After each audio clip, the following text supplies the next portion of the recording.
हाँ जी, so guys what's up what's up what's up. Welcome welcome welcome to the channel. Very very good morning, good afternoon, good evening to all of you. स्वागत है आप लोग का बढ़िया बढ़िया क्लास में।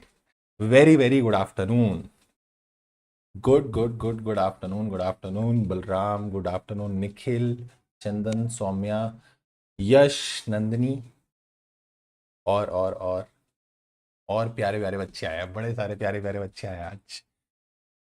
पहले तुम फटाफट चैनल को लाइक कर दो, फटाफट वीडियो को लाइक कर दो, चैनल को सब्सक्राइब कर दो। जूम का लिंक जो है मैं बता देता हूँ, जूम का क्या सीन हुआ है। जूम का मैं बता देता हूँ, जूम का मैं बता देता हूँ। जूम की प्रॉब्लम ये होगी कि Zoom was not able to connect with the YouTube live. तो हम लोग अभी यहाँ पर ये सेशन करेंगे और इसके बाद आप एक काम करेंगे, आप मेरे साथ, मैं तुमको वही जो व्हाट्सएप ग्रुप तुमको लिंक दिया था ना, उसमें तुमको मैं जूम का सेशन का लिंक भेज दूंगा और उसमें तुम कनेक्ट कर लेना, so that you will be able to ask anything. मतलब कुछ डाउट रह गया हो इसमें या कोई और क्वेश्चन हो, ठीक है। और टेलीग्राम चैनल प्लीज ज्वाइन कर लेना, क्योंकि कोई क्वेश्चंस डालने होंगे या कोई नोट्स डालने होंगे तो वो आपको वहीं पे मिलेंगे। ठीक है sir. Very very good afternoon Rajat, yes yes yes, sure sure sure sure sure. Very good afternoon mister Balram. Balram is एक all time favourite faculty, thank you thank you thank you. चलो जी। सो सर, हम इस बैच के अंदर क्या करने वाले हैं, पहले मैं तुमको थोड़ा सा क्लैरिफाई कर देता हूं, उसके बाद अपन लोग स्टार्ट करेंगे क्वेश्चन आंसर राइटिंग। तुम लोग कॉपी पेन लेके बैठना। नेक्स्ट नेक्स्ट सेशन से क्या होगा ना, अच्छा, next session we will be doing chapter number 2 incorporation and that will be on Sunday. ठीक है, तो मैं पहले ही क्लैरिफाई कर देता हूं, संडे को आपका सेशन नंबर 2 होगा। टाइमिंग हमेशा आपकी सेम रहेगी, दैट इज 2:30। कभी अगर कोई चेंज होगा तो टेलीग्राम चैनल में ही उसका अपडेट आएगा या फिर व्हाट्सएप पे अपडेट आएगा। ठीक है, व्हाट्सएप का भी जो ग्रुप है उसका लिंक और टेलीग्राम चैनल का लिंक दोनों का डिस्क्रिप्शन में तुमको मिलेगा। अभी डिस्क्रिप्शन में नहीं होगा, अभी मत जाना, क्योंकि तुमको ऐसा चुल होगी, फटाफट से जाके देख लो एक बार डिस्क्रिप्शन में। ठीक है, तो ऐसा मत जाना अभी, ठीक। प्लीज प्लीज प्लीज मेरी बात सुनना आराम से। तो आप लोग क्या करेंगे ना, 2:30 बजे ही ज्वाइन करोगे, ठीक है। 2:30 PM ही आपको ज्वाइन करना है संडे को। मोस्ट प्रोबेबली हम इतने ही क्वेश्चंस रखेंगे। I will choose the comprehensive questions, ऐसे क्वेश्चंस उठाऊंगा जिसमें ज्यादा से ज्यादा प्रोविजंस की भी कवरेज हो सके, जिसमें ज्यादा से ज्यादा रिवाइज भी हो सके तुम्हारा साथ के साथ। बट ये वाला सेशन करने का एडवांटेज आपको तभी है जब फरीदा बोल रही है मैंने अभी डिस्क्रिप्शन देखी है, मेरे को पता था तुम्हारे को चैन तो है नहीं है, तुम भाग के गए होगे उधर। मैं ये बोल रहा हूं कि आपको ये सेशन करने का फायदा तभी है जब आप चैप्टर से गो थ्रू हो चुके हो। अगर आपको चैप्टर आता है, well and good, attempt this session. अगर आपको चैप्टर नहीं आता, ये सेशंस यूट्यूब पे लाइव रहेंगे, कोई प्राइवेट नहीं हो रहे, कुछ नहीं हो रहे, रहेंगे आपके पास, ठीक है। बट क्वेश्चंस कैसे लिखना है, कैसे करना है, क्या करना है, वो सब यहां पर डिस्कस होगा और along with that topics we will be discussing. But make sure that you have completed the chapter, उसकी रिविजन यू हैव डन। तो रिविजन जब आपने कर ली है ना, उसके बाद ही अटेम्प्ट करना। सेकेंड चीज मैं आपको ये बोलूंगा कि अगर आपको रिवीजन करने में प्रॉब्लम आ रही है, go with the revision videos, channel पर जाना, आपको रिवीजन वीडियोस मिल जाएंगी और बहुत डिटेल्ड रिवीजन वीडियोस है। मतलब इट इज नॉट लाइक कि ऊपर ऊपर से रिवाइज करवा रखा है। ट्रस्ट मी, एक बार रिवीजन वीडियोस देखो, it is actually very detailed revision, बहुत डिटेल्ड रिवीजन है, ठीक है। और एक एक टॉपिक उसके अंदर बहुत अच्छे से विद एग्जाम्पल्स एक्सप्लेन किया हुआ है।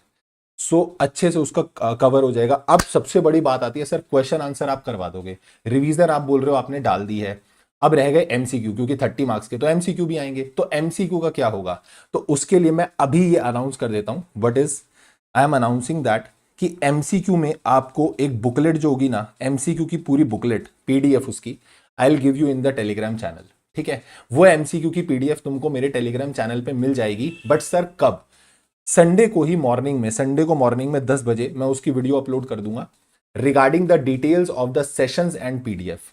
वहां पर तुमको टेलीग्राम चैनल में एमसीक्यू की पीडीएफ मिलेगी, जो एमसीक्यूज सारे, जिसमें चैप्टर वाइज भी एमसीक्यूज हैं और उसके अंदर आपके केस सिनेरियोज वाले एमसीक्यूज भी हैं। सर एक बार दिखा सकते हो क्या, एक बार आपको दिखाई देते हैं, आप एक काम करो, इधर आओ। This is the MCQ booklet, let me show you, कितने गई, ये रही। ये आपको चैप्टर वाइज भी एमसीक्यू मिलेंगे इसमें, और इसमें केस सिनेरियो वाले एमसीक्यूज भी हैं जो आईसीआई ने रिलीज करे हैं। और ये केस सिनेरियोज जो है ना, ये भाई तुमको कराएगा, ठीक है। मतलब केस सिनेरियो वाले एमसीक्यूज भी तुम्हारे हो जाएंगे और चैप्टर वाइज एमसीक्यूज भी तुम्हारे हो जाएंगे। अब तुम टेंशन ना लेना, your responsibility is just only one. तुम्हारी सिर्फ एक रिस्पॉन्सिबिलिटी, अब ये तुम देख लो कि याद तो तुम्हें ही करना पड़ेगा, ठीक है। अगर मेरा बस चलता कि मैं तुम्हारा पेपर दे के आ सकता, तो मैं तुम्हारा पेपर दे आता।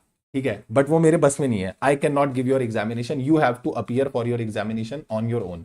वो तो तुम्हें खुद ही अपीयर होना पड़ेगा, तो मैं वो नहीं दे सकता। बस उसके अलावा जो तुम कहोगे, जो प्रैक्टिस तुम कहोगे, वो मैं तुमको करवा दूंगा। रिविजन्स वहां से कवर कर लो, यहां से तुमको सारे एमसीक्यूज कवर करवा दूंगा, और केस सिनेरियोज भी कवर हो जाएंगे, अलॉन्ग विद दैट डिस्क्रिप्टिव वाले क्वेश्चन भी हो जाएंगे। और तुमको क्या चाहिए? ठीक है, जूम लिंक, अब कोई चैट पे लिखेगा ना जूम लिंक, तो बता देना। ठीक है, ये पीडीएफ तुमको कहां मिलेगी? ये टेलीग्राम चैनल में मिलेगी, बट वो मिलेगी संडे को। ठीक है, so make sure that you will get this Telegram, you will get this PDF in the Telegram channel on Sunday. ठीक, तो मेरे को एक बात बताओ, तुम्हारी रिवीजन की प्रॉब्लम सॉर्ट होगी, तुम्हारी क्वेश्चन आंसर की प्रॉब्लम सॉर्ट होगी, तुम्हारी एमसीक्यूज की प्रॉब्लम सॉर्ट हो गई। Is everything clear now? एक बार चैट पे लिख दो फटाफट से, yes sir, done done done. अब हमको मजा आ जाएगा। रोहित भैया बोल रहे हैं मैं सीएमए का स्टूडेंट हूं। हाँ, सीएमए में भी सेम सिलेबस है, you can cover it, yes why not. ठीक है, तो अभी हम लोग स्टार्ट करने वाले हैं सर, क्या अभी हम लोग स्टार्ट करने वाले हैं क्वेश्चन आंसर की प्रैक्टिस, और उसमें हम लोग स्टार्ट करने वाले हैं चैप्टर नंबर 1 के साथ। मैं तुमको क्वेश्चंस की पीडीएफ दूंगा ना, भले अगर तुम उसका प्रिंट ले पाओ तो तुम उसका प्रिंट ले लेना, और उसके बाद आप क्या करना, उसी पे लिख लेना, तो और बेटर रहेगा। पर ये जो पीडीएफ मैं अभी आपको लिखवाऊंगा ना, ये पीडीएफ मैं आपको लिखवाने के बाद एज इट इज पीडीएफ, लिखी हुई पीडीएफ मैं आपको सेंड कर दूंगा। ठीक है, वो भी आपको टेलीग्राम चैनल में मिल जाएगी। यानी यहां पर अभी आंसर्स लिखने के बाद proper return with answers questions, पूरा proper compiled PDF you will get in the Telegram. Done? Yes sir, जल्दी बोलो, एक बार चैट पे लिख दो, लेट्स गो। फटाफट से स्टार्ट करते हैं, चलो सर आ जाओ। और वीडियो को लाइक कर देना, अगर तुम लाइक करोगे ना तो तुम्हारे 10 मार्क्स एक्स्ट्रा आएंगे। जितने तुम सोच के चल रहे हो उससे 10 ज्यादा आएंगे। ठीक है, चलो। और चैनल को सब्सक्राइब भी कर लेना, सो दैट की फर्दर सेशंस के बारे में तुम लोगों को इंफॉर्मेशन मिलती रहे। चलो सर, लेट्स गो। एक एक क्वेश्चन पढ़ते हैं, and I will tell each and everything about the answer, how you need to write the answer. ठीक है, मेरी बात सुनना, यहां पर ना सिर्फ ये नहीं होने वाला that I am going to write the answer. मेरी बातों को जब सुनोगे ना तो प्लीज रिटेन इट, उसको ध्यान रखना, उसको समझ के चलना, please, I am saying this. ठीक है sir, are these questions only enough? ये जो क्वेश्चंस मैं करवाऊंगा ये प्रैक्टिस है। ठीक है, उसके अलावा अगर आपको क्वेश्चंस करने हैं, any question you will find, you can ask me. तुमको मैंने व्हाट्सएप नंबर, टेलीग्राम, सब जगह एक्सेस दे रखी है। Any question you want to ask you can ask. या आप ऐसा करना, आप वो क्वेश्चन लिखो, आप मेरे को भेज दो कि सर मैंने ये क्वेश्चन लिखा, मैंने ये आंसर लिखा, you can check it, yes I will check it. तो मैं बता दूंगा तुमको कि ये कहां पर तुम गलती कर रहे हो। ठीक है, हाँ, जो डाउट है वो पूछ लेना, कुछ भी रहे चैट पे लिख देना। I am seeing the chat, what ever you will be asking I will be answering. ठीक है, चलो क्वेश्चन नंबर 1 स्टार्ट करते हैं। हैंड रिटन नोट्स जो है चैप्टर वाइज, हाँ कुछ चैप्टर्स के ऑलरेडी टेलीग्राम में अपलोड हुए हुए हैं, जो क्लास नोट्स हैं, these are the class notes. अगर आप देखोगे तो ये आपके क्लास नोट्स हैं, ये वाले क्लास नोट्स आपको ऑलरेडी कुछ चैप्टर के मिले हुए हैं। ठीक है, ये तो सोनाली आ गई। ये ऐसे जो क्लास नोट्स हैं पूरे, ये कुछ चैप्टर्स के आपको ऑलरेडी टेलीग्राम में मिले हुए हैं।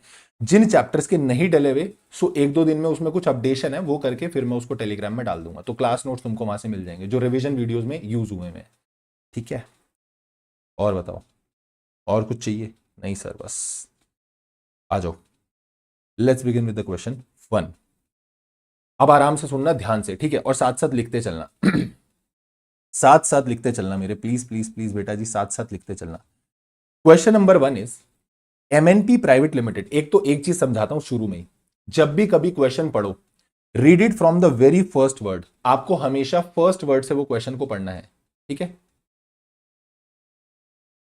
क्वेश्चन में जो डेटा दिया है वो प्रीवियस ईयर का है ऐसा मेंशन नहीं है, तो प्रिजम्पशन लेना, that depends on the question. चलो, yes exactly, you are absolutely correct. देखो मैं अपनी तरफ से अपना बेस्ट दूंगा, बट तुमको मेरे साथ लग के मेहनत करनी है। If you will do that much hard work with me ना, I am, trust me, I am with you till the last of your examination. जिस दिन आपका आखिरी एग्जाम होगा ना, whatever you want to ask, any doubt, anything, voice note के through, मतलब video के through, anything by any mode, I will support you. But trust me, एक चीज तुमको मेरे को कमिट करनी पड़ेगी भैया, हम कमिट करते हैं, हमारा जब पेपर का रिजल्ट आएगा ना, we will send you a screenshot that we have cleared. ठीक है, that is all what I want, कि तुम मेरे को इसी बार में अटेम्प्ट में क्लियर कर जाओ। अगली बार यहाँ लाइव चैट में नजर मत आना, अगर तुम लोग दिखे मैं तुमसे बात नहीं करूंगा। ठीक है, अगले साल तुमको अगली बार अगले अटेम्प्ट में लाइव चैट में नहीं दिखना है, बस ये एंश्योर कर दो। You have to promise me, I will promise you sir that I will clear in this coming attempt itself. तुम मेरे से अभी अभी अभी चैट पे बोलो पक्का सर हम क्लियर करके दिखाएंगे। एंड मिनिमम बेयर मिनिमम मैं तुम्हें शुरू से बोल के चल रहा हूं, you have to score 70 plus. 60 का मिनिमम एग्जामिशन क्राइटेरिया भाई का नहीं है, भाई का एग्जामिशन क्राइटेरिया है 70। तुम्हें 70 लाने हैं और 70 आएंगे। सर आप क्या आए थे? आई वॉज एक्सपेक्टिंग 73 बट आए नहीं थे, ठीक है, थोड़े से कम रह गए थे, सिर्फ थोड़े से कम रह गए थे। चलो, MNP Private Limited is a company registered under the Companies Act. Each and every word you have to read.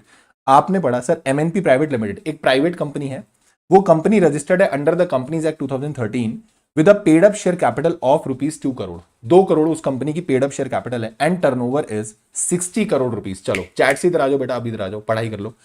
And turnover is 60 crore rupees.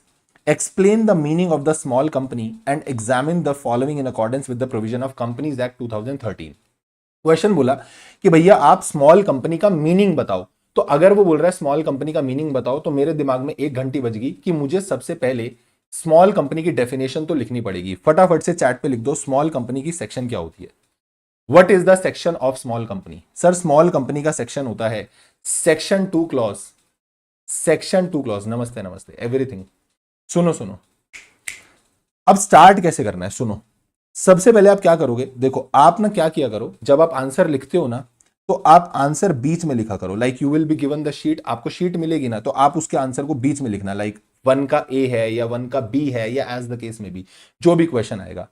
तो आपने लिखा फर्स्ट का ए पार्ट, तो आपको सबसे पहले यहां पे लिखना है मीनिंग ऑफ स्मॉल कंपनी। उसने क्या बोला कि आपको मीनिंग बताना है स्मॉल कंपनी का, फिर आपको यह भी बताना है whether the MNP Private Limited can avail the status of a small company। क्या ये जो प्राइवेट कंपनी है क्या ये स्टेटस ले सकती है स्मॉल कंपनी का? ठीक है sir. And what will be your answer in the if the turnover of the question is 30 crore. अगर टर्नओवर 60 की जगह 30 होता तो फिर आपका आंसर क्या होता वो भी बताओ। ठीक है सर, एक एक करके ये यस नो में आंसर ना करो, पूरा प्रॉपर लिखना कैसे वो समझो। ना लायक कह रहे यस नो, निकम्मे ही हो तुम। ठीक है, सुनो सुनो सुनो, whether the MNP Private Limited can avail the status of a small company, इसको बाद में देखेंगे। First we have to write the meaning of, लिखो the meaning of small company. तो हम यहां लिखना शुरू करेंगे रेलेवेंट प्रोविजन, मेरे साथ साथ लिखना relevant provisions. Relevant provisions, relevant provisions आप लिखोगे स्मॉल कंपनी और यहां लिखना एज पर सेक्शन। अगर सेक्शन याद आए बहुत अच्छी बात, बट मैं सबको बोलूंगा अगर आपको सेक्शन नंबर याद नहीं आता, गलत कोट नहीं करते हैं, कभी भी गलत सेक्शन नंबर कोट मत करना। सर मेरे को सेक्शन नंबर नहीं याद आ रहा, मैं क्या करूं? तो फिर वहां लिख लेना as per the relevant provisions of companies act. As per the relevant provisions of companies act. Either you can write this और you can write as per section number 2 clause 85। अगर देखो सेक्शन याद आ गया बहुत अच्छी बात है, बट अगर सेक्शन नंबर नहीं भी याद आ रहा तो कोई बात नहीं, भगाओ उसे। तुम बोलना as per the relevant provision of companies act या as per section 2 clause 85 of companies act 2013। Small company means a company, small company means a company which is a private company. Small company sir एक ऐसी company होगी जो कि private company होनी चाहिए। अब मेरी एक बात और सुनना, कुछ बच्चों का ना एक सबसे बड़ा मिथ रहता है कि सर एग्जैक्ट जैसी सेक्शन की लैंग्वेज है क्या एज इट इज उसको हमको वैसे ही चेप के आना है? नहीं, अगर आप खुद से बना के लिख सकते हो बहुत अच्छे तरीके से, मैं बोलूंगा लिखो। कहीं भी ऐसा नहीं लिखा हुआ that you have to copy paste, नहीं लिखना बेटा, कॉपी पेस्ट नहीं लिखना, आप उसको खुद से लिखो। ठीक है, that will be the best test. अगर खुद से लिखोगे ना तो बेटर है, मैं बोलूंगा, इंस्टेड ऑफ कि उसको कॉपी पेस्ट कर रहे हो। बट एक चीज ध्यान रखना, जब आप उसको खुद से लिखोगे भी तो उसकी जो लैंग्वेज है वो इस प्रकार से मत लिखना कि उसका मीनिंग बदल जाए। In any case the meaning of the provision should not be changed. ठीक है, मीनिंग किसी हाल में नहीं बदलना चाहिए। अगर आपने लिखा the meaning of the law should remain same. Is it clear? Yes sir. Small company means a company which is a private company. अब सेक्शन अगर आप देखोगे तो सेक्शन की लैंग्वेज ऐसी लिखी हुई है, small company means a company other than a public company. वह ऐसा लिखा है, भगाओ उसे, तुम सीधा लिखो small company means a company which is a private company whose अब दो कंडीशन बताओ, पेड अप शेयर कैपिटल और टर्नओवर की क्या क्या लिमिट्स होती हैं? हाँ यस, ये पीडीएफ भी मिलेगी।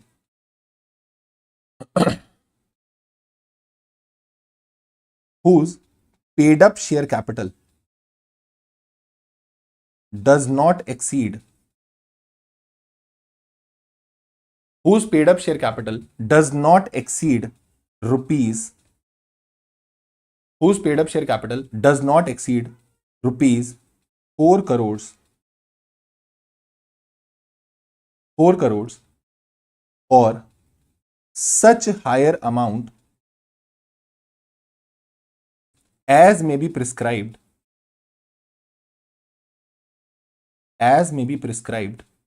but not exceeding 10 crore. अगर कल को लॉ मेकर को लगा तो बेटा वो इस अमाउंट को बढ़ा सकता है, पर वो इस अमाउंट को बढ़ाकर कितना कर सकता है सर? वो इस अमाउंट को बढ़ाकर 10 करोड़ तक लेकर जा सकता है। And turnover of preceding financial year does not exceed, you can write it like up to 4 crore up to 40 crore also, does not exceed rupees 40 crores or such higher amount as may be prescribed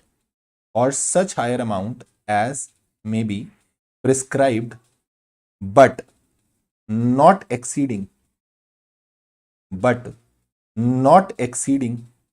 rupees 100 crore.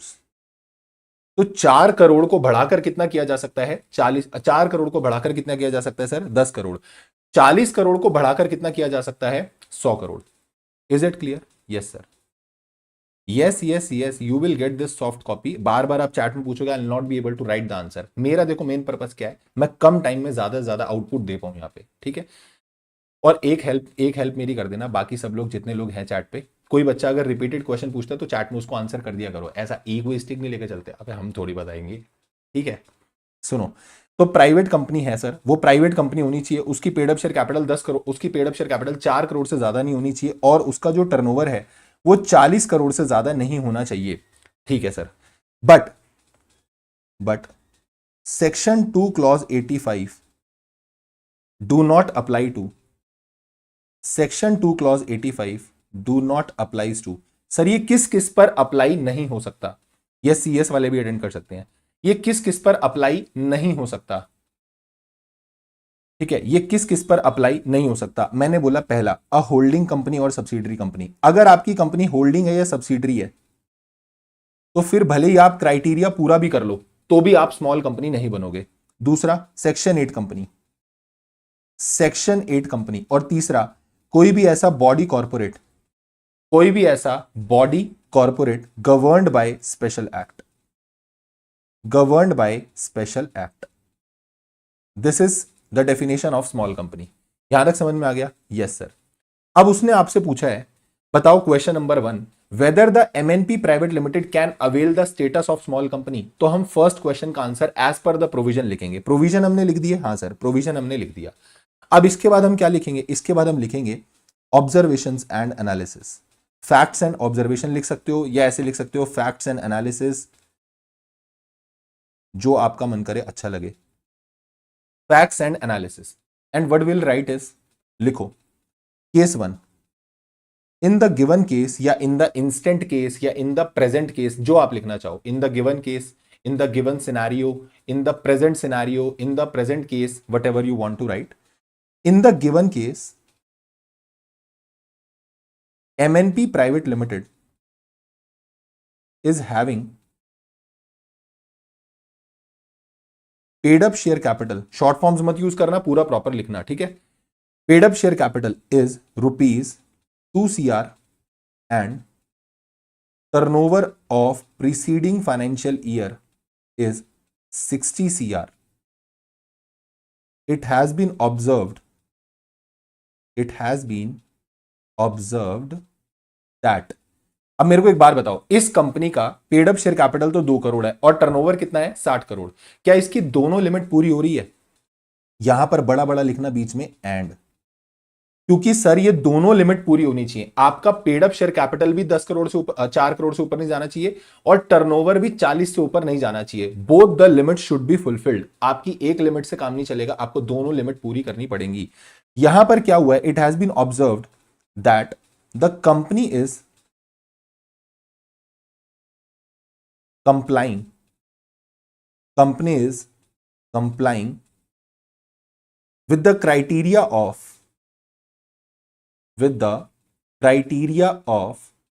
paid up share capital, but the criteria of turnover is not complied. इस case में sir paid up share capital का criteria पूरा हो रहा है, but turnover का criteria पूरा नहीं हो रहा। This is the reason that it is not to be considered as a small company. Accordingly we can conclude that it can be concluded that MNP Private Limited is not a small company. जो important चीजें होंगी उनको highlight करते चलना। नहीं नहीं नहीं नहीं नहीं, मेरी बात सुनो। एक बच्चा कंफ्यूज हो रहा है, फैजान भैया कह रहे हैं कि भैया ये 10 करोड़ और 100 करोड़ है, तो आप ये देखो ना 100 करोड़ के तो अंदर ही है। ये क्या बोल रहा है, आपका टर्नओवर 40 से ज्यादा नहीं होना चाहिए। कल को अगर गवर्नमेंट को लगा तो गवर्नमेंट इस 40 को बढ़ा सकती है, और बढ़ाकर कितना कर सकती है, मैक्सिमम 100 तक लेकर जा सकती है। अभी एट प्रेजेंट हमारे लिए 100 रेलेवेंट नहीं है। फिर सर 100 क्यों लिखा आपने? 100 मैं ये बता रहा हूं कि 100 इज द मैक्सिमम लिमिट। ये वाली लिमिट बढ़ बढ़कर कहां तक जा सकती है? 100 तक। कुछ समझ में आया? हेलो ओए, ये वाली चीज समझ में आ गई मैं क्या बोल रहा हूं? क्लियर है? Clear sir. अच्छे अच्छे बच्चे हमको समझ में आ जाता है। तो this is not a small company. Second case में क्या लिखोगे? सेकंड क्वेश्चन पढ़ो क्या बोल रहा है। सेकंड बोल रहा है what will be your answer if the turnover of the company is 30 crore. अगर यही टर्नओवर 60 की जगह 30 होता तो क्या तब ये स्मॉल कंपनी होती? क्या तब ये स्मॉल कंपनी होती? एक बार चैट पे लिख दो यस या नो, बस वाई या एन लिख दो। क्या तब ये स्मॉल कंपनी होती? लिखो if the turnover of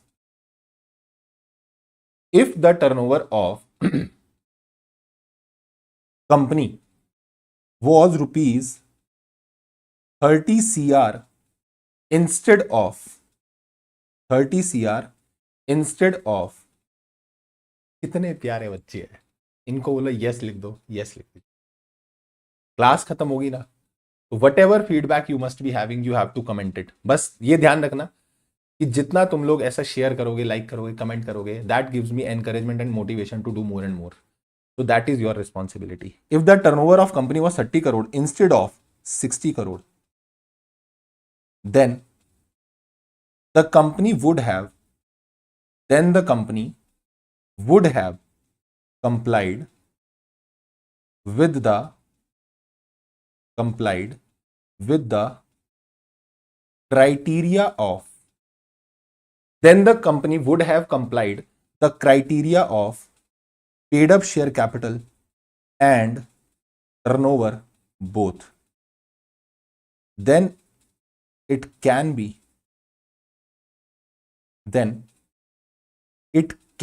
avail, लिखो सीधा, it can avail the status of small company। फिर कंपनी स्मॉल कंपनी का स्टेटस अवेल कर सकती है। एक और चीज समझाऊं, बहुत अच्छी प्यारी चीज समझाऊं। ये जो ऊपर हमने लिखा ना, accordingly it can be concluded that MNP private limited is not a small company. इसको पता है और बेटर कैसे लिखेंगे? You can write it like it can be concluded that MNP private limited can not avail the status of small company. अभी मैं बताऊंगा difference क्या आया इससे। Can not avail the status of small company, can not avail the status of small company. अब इसमें और उसमें फर्क क्या पड़ा? पहले भी तो यही लिखा था, अभी भी यही लिखा हुआ है। तो सर फिर दोनों में अंतर क्या आया? दोनों में अंतर ही आया कि ऊपर वाले में मैंने पहले क्या लिख दिया था, it is not a small company. अभी मैंने बोला it can not avail the status of a small company. You know why I am writing this? क्योंकि क्वेश्चन ने मेरे से क्या पूछा, बताओ क्या वो स्टेटस अवेल कर सकती है? आपको उसको उसी सेंस पे आंसर लिखना है। अगर उसने बोला कि क्या अवेल कर सकती है, हम बोलेंगे अवेल कर सकती है। अगर उसने बोला अवेल कर सकती है, हम बोलेंगे, अगर नहीं कर रही हम बोलेंगे नहीं कर सकती। देखो लिखने को मैं ये भी लिख सकता था, it is not a small company, it is a small company, but बेटा जैसा वो क्वेश्चन पूछे ना उसको उसी सेंस पे आंसर दो। वो आपसे पूछता है tell me whether the contention of company secretary या chartered accountant is valid, you have to write the answer the contention of the chartered accountant is valid. अपनी तरफ से नहीं बनाना it is advisable, yes it is correct, नहीं। Although वो answer ठीक होगा, तुम्हारी नजरों में ठीक होगा, but best way to present the answer is, आपको क्या करना है, आपको एकदम उसको उसी के तरीके से आंसर देना है। उसने पूछा हाउ डू यू एडवाइज, तो हम लिखेंगे इट इज एडवाइजेबल। उसने बोला एडवाइस, हम भी एडवाइस बोलेंगे। समझ में आ गई बात? Yes sir. ब्लैक पेन से आंसर लिखने होते हैं, एक ही पेन से। ठीक है भैया, क्लियर है? क्वेश्चन 1 एकदम समझ में आ गया, डन डन डन डन, बढ़िया लगा, इजी था, कोई मुश्किल तो नहीं था? नहीं सर, एकदम मस्त था। चले आगे, चलो सर अब अपन आते हैं on the question number question number 2। Question number 2 बोलता है एग्जैक्टली, एकदम absolutely correct, you have got it that point mister Faizan Pathan. Faizan भैया ने बोला answer should be presented as per the question. Exactly, बिल्कुल जैसा उसने रिक्वायरमेंट मांगी हम वैसा ही आंसर उसको देंगे। ठीक है, क्वेश्चन नंबर 2 पे आते हैं बच्चे। Flora Fauna limited was registered as a public company. Sir एक दो क्वेश्चन होमवर्क में भी दे देना मेरे को। देखो मेरे को जो क्वेश्चंस लगेंगे मैं चाहूंगा कि मैंने यहां नहीं कराए, बट मैं ये चाह रहा हूं कि तुम करो उसको, तो मैं उसकी फोटो क्लिक करके टेलीग्राम में डाल दूंगा। बस टेलीग्राम में ज्वाइन रहना, ताकि कोई क्वेश्चन आए तो उसे कर लो, खुद से लिख के देखो और मुझसे चेक करा लेना। अगर तुमको लगता है, डाउट लगता है कि मेरे को एक बारी थोड़ा सा ऐसा डाउटफुल है, अगर लगता है कि सेम सेम ही है, मैं उसका क्वेश्चन आंसर दोनों डाल दूंगा। तुमको लगता है मोर और less you have written same, तो फिर भले कोई दिक्कत नहीं, मेरे को ना भेजना चलेगा। ठीक है, आगे चलें। Flora Fauna limited was registered as a public company. कुछ न्यू क्वेश्चंस भी मैंने इस पीडीएफ में डाले, एक दो। There are 230 members in the company as noted below. एक पब्लिक कंपनी है। हेलो, कहां ध्यान है? अच्छा खाना आ रहा है, इधर ध्यान से सुनो नालायक। दोपहर का टाइम हो रहा है सर, खाना खाना है हमको, इधर खा लो, क्वेश्चन खा लो। Flora Fauna Limited was registered as a public company. There are 230 members in the company as noted below. Sir एक कंपनी है जिसका नाम है flora Fauna limited and that is a public company, और उसमें 230 मेंबर है। ठीक है सर, क्योंकि पब्लिक कंपनी में तो मैक्सिमम नंबर ऑफ मेंबर पे लिमिट ही नहीं होती, अनलिमिटेड हो सकते हैं। बहुत बढ़िया, बहुत बढ़िया, बहुत बढ़िया सर, बहुत बढ़िया। आगे चलो, क्या बोल रहा है? इसमें डायरेक्टर और उनके रिलेटिव्स हैं 50 लोग, वो मेंबर्स हैं जो डायरेक्टर्स हैं और उनके रिलेटिव्स हैं। ठीक है सर। एम्प्लॉइज हैं जो 15 एम्प्लॉइज हैं। ठीक है सर। फिर उसके बाद एक्स एम्प्लॉइज हैं, एक्स एम्प्लॉय हैं। ठीक है, तुम्हारे को एक्स सुनते कुछ और याद आ जाता है, कोई बात नहीं।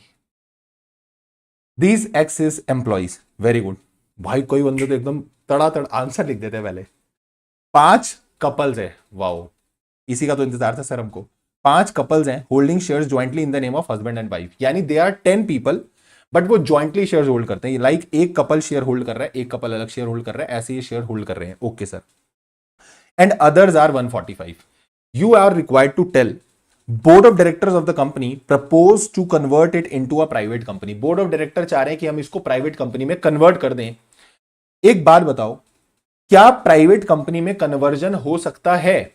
Sir public company private company में कन्वर्ट हो सकती है। सेक्शन नंबर 18 बोलता है any company can be converted into any other company.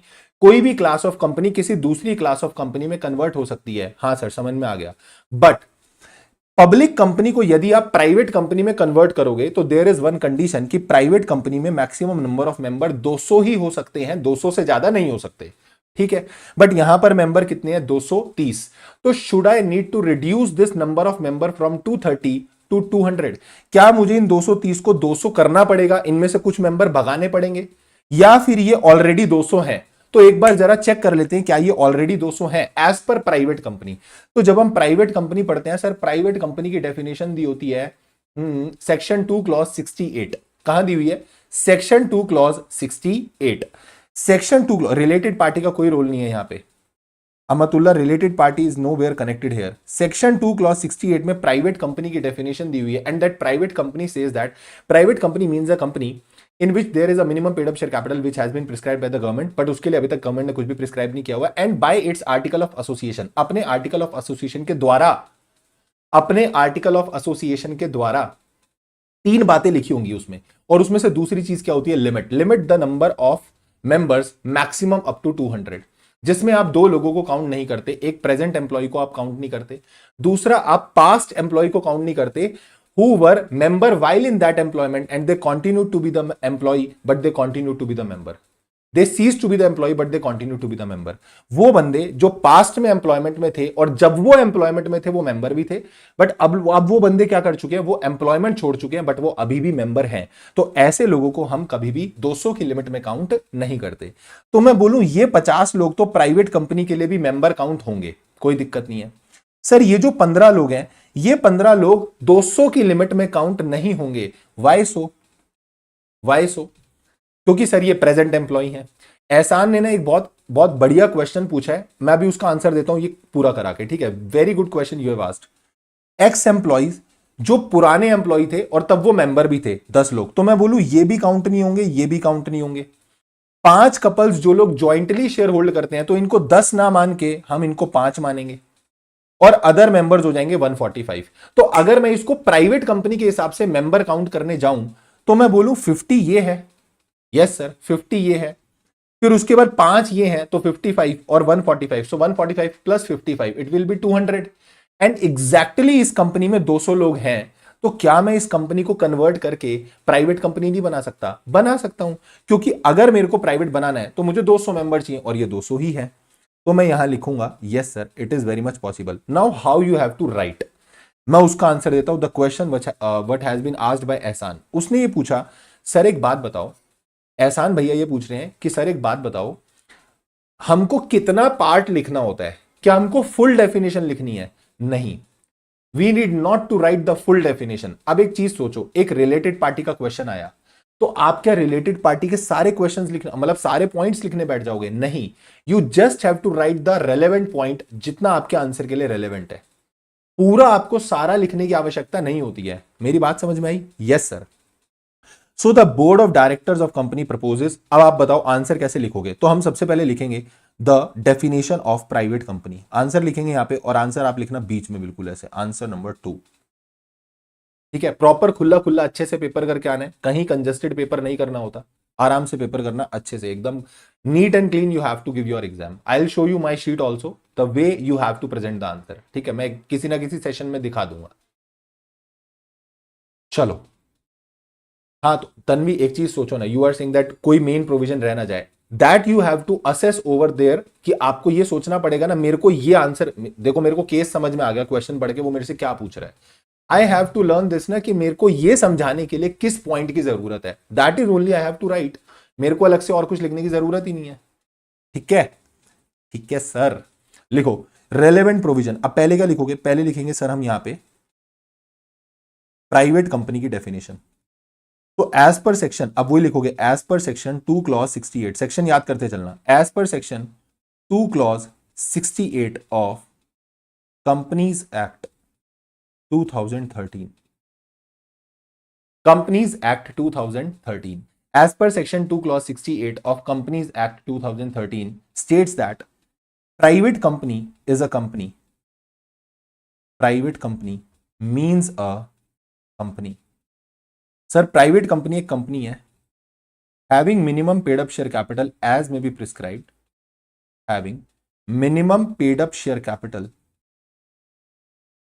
as may be prescribed,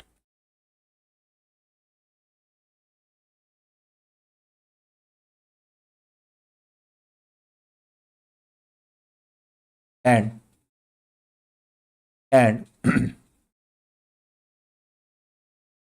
by its articles of association, by its articles of association and by its article of association limits the, अब मैं यहां पे वो नहीं लिख रहा, क्या नहीं लिख रहा, prohibit to invite for public, वो मैं क्यों लिखूंगा, मेरे को क्यों लिखना पब्लिक इशू वाला पॉइंट यहां पे, मैं यहां पे क्यों लिखूंगा restriction on the right of transfer of share, I need not to write that, वो नहीं लिखना है आपको। And by its article of association limits the number of members to 200 for the purpose of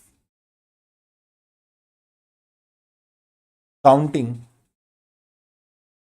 the limit of 200 for the purpose of counting the limit of 200 following shall not be considered.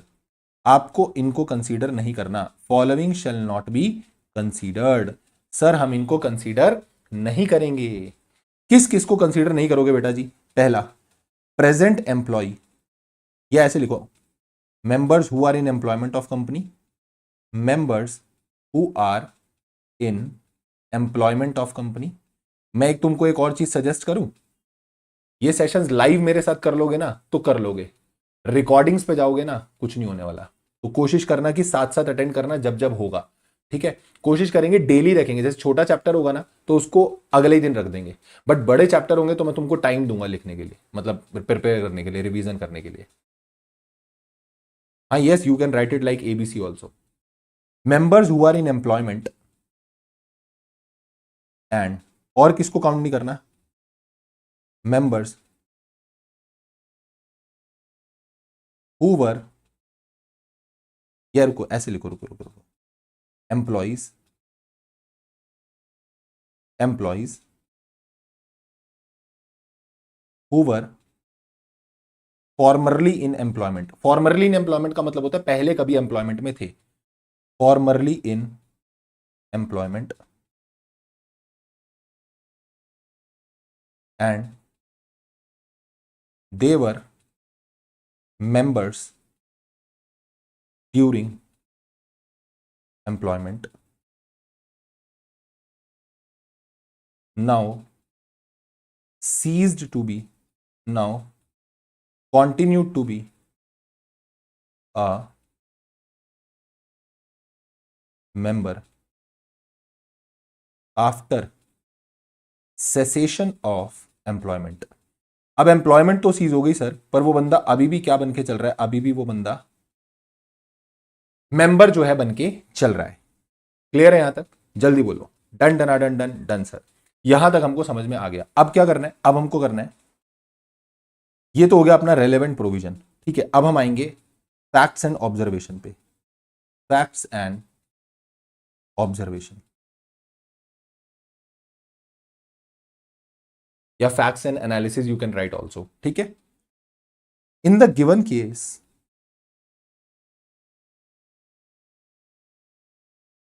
if the company is, if the company Flora Fauna Limited is converted, a facts and analysis be you can write, yes, in the given case if the company Flora Fauna Limited is proposed to be converted, is proposed to be, तुमको writing समझ में आ रही है? ओ भाई हाँ, ये तो मैंने पूछा ही नहीं, ये लिखा हुआ समझ में आ रहा है ना? अगर नहीं भी आ रहा तो कोई दिक्कत नहीं है, एक दो दिन में ठीक हो जाएगा, ठीक है? मतलब मेरी नहीं सुधरेगी, तुमको आदत हो जाएगी ना। In the given case if the company Flora Fauna limited is proposed to be converted to private company, then the company must restrict, then the company must restrict the number of members to 200। तो company को अपने members को restrict करना पड़ेगा, कहां तक sir? 200 तक। अब कैसे रेस्ट्रिक्ट करेंगे? The members will be counted as follows. आप मेंबर्स को ऐसे काउंट करोगे, मैंने बोला कैसे, सुनना मेरी बात। लास्ट में क्वेश्चन कराऊंगा भाई साहब, एकदम बोनस, आज तक तुमने वो क्वेश्चन नहीं किया होगा, बढ़िया क्वेश्चन, एकदम मजा आ जाएगा तुमको करके। सुनना, the members will be counted as follows. Sir ये जो मेंबर है कैसे काउंट किए जाएंगे? अब यहां पे दोबारा से वो टेबल बना लेना, ठीक है? टेबल कैसे बनाओगे? पूरा पहले प्रॉपर ऐसा कॉलम टेबल बनाना, पूरा बढ़िया से एकदम, ठीक है? डायरेक्टर्स एंड रिलेटिव्स, इनको हम काउंट करेंगे 50। ऐसे नहीं छोड़ना, ये ऐसे हवाबाजी करके नहीं छोड़नी है, ठीक है? मैं बार बार बोल रहा हूं। बी, पैराग्राफ में बेटा जो चीज पैराग्राफ में आपको ठीक, ज्यादा बड़ा पैराग्राफ मत करना, पॉइंटर्स बना लेना, अगर उसके पॉइंटर बन सकते हैं तो। बी। बाकी जैसे जैसे और क्वेश्चन आएंगे, अभी तो और भी चैप्टर्स में क्वेश्चन करेंगे, हर बार कुछ नई चीज निकल के आती है, तो दैट बता दूंगा, वो टेंशन ना लो। Directors and relatives. दूसरा एम्प्लॉइज, तो एम्प्लॉइज को मैं मानूंगा नील, यहां मैं जीरो दिखाऊंगा, या इसको भी छोड़ो ना, लिखना ही क्या, सीधा ऐसे लिखो, वो काउंट होंगे बस, ये हमने ऊपर लिख दिया ना, वो काउंट नहीं होंगे। बी, हम यहां पे देखेंगे 5 कपल्स, ज्वाइंट शेयर होल्डर 5, और सी हम लिख देंगे अदर्स, तो टोटल हो जाएगा 145, टोटल विल बी 200। तो हम यहां लिखेंगे conclusion. Conclusion is as the number of members are well in the limit of 200 as per definition of private company, so it can be concluded that so it can be concluded that Flora Fauna Limited can be converted to private company. It can be converted to private company. Clear? जल्दी से बोल दो, चच्चे बच्चे हैं, जल्दी जल्दी से लिखते हैं यस सर। समझ में आ गया? जल्दी बोलो, done done done.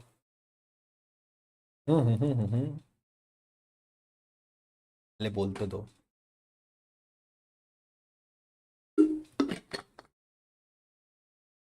Yes sir. और एक बात और, ऊपर रेलेवेंट प्रोविजन में जरा यहां पर एक पॉइंट और लिख लो। एक पॉइंट और क्या लिखोगे? हाउएवर 2 or more person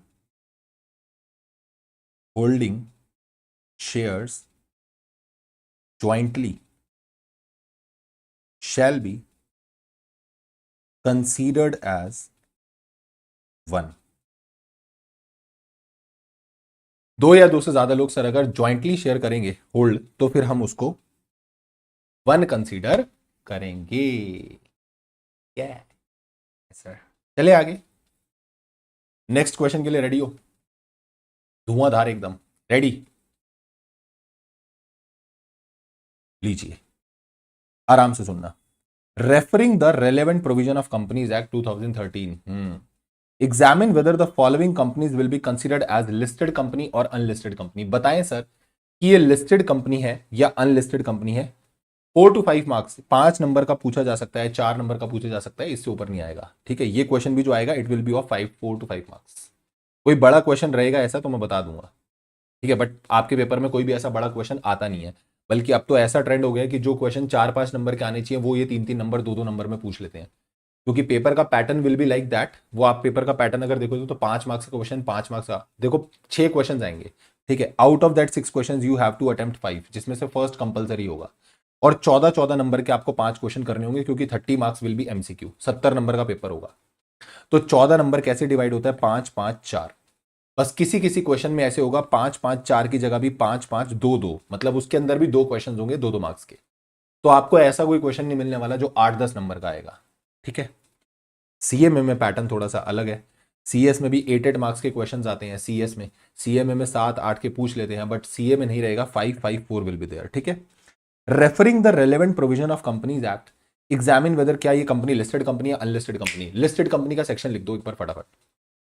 अगर तुमने लिस्टेड कंपनी का सेक्शन लिख दिया तो मजा आ जाएगा। लिस्टेड कंपनी का सेक्शन लिख दो। सर लिस्टेड कंपनी क्या होता है? लिस्टेड कंपनी का सेक्शन होता है I think 2 clause 52। Listed company का सेक्शन होता था सर 2 क्लॉज 52। तो लिस्टेड कंपनी मानी जाएगी या नहीं मानी जाएगी ये डिपेंड करता था लिस्टेड कंपनी के सेक्शन एज वेल एज उसके साथ एक रूल अटैच होता था, that was rule number 2A। Rule कौन सा होता था? Rule 2A। अब ये बोल रहा है आप बताओ इस रूल के हिसाब से क्या ये कंपनी लिस्टेड कंपनी है? क्या ये कंपनी लिस्टेड कंपनी है या इसे अनलिस्टेड माना जाएगा? मैंने बोला बताओ क्या पूछना चाह रहे हो, कौन सी कंपनी लिस्टेड, कौन सी कंपनी अनलिस्टेड। तो सुनना मेरी बात, सबसे पहले लिखो, एक एक केस पढ़ेंगे पर पहले हम प्रोविजन लिख लेते हैं। Answer number 3, relevant provisions. Relevant provisions क्या लिखोगे सबसे पहले? एज पर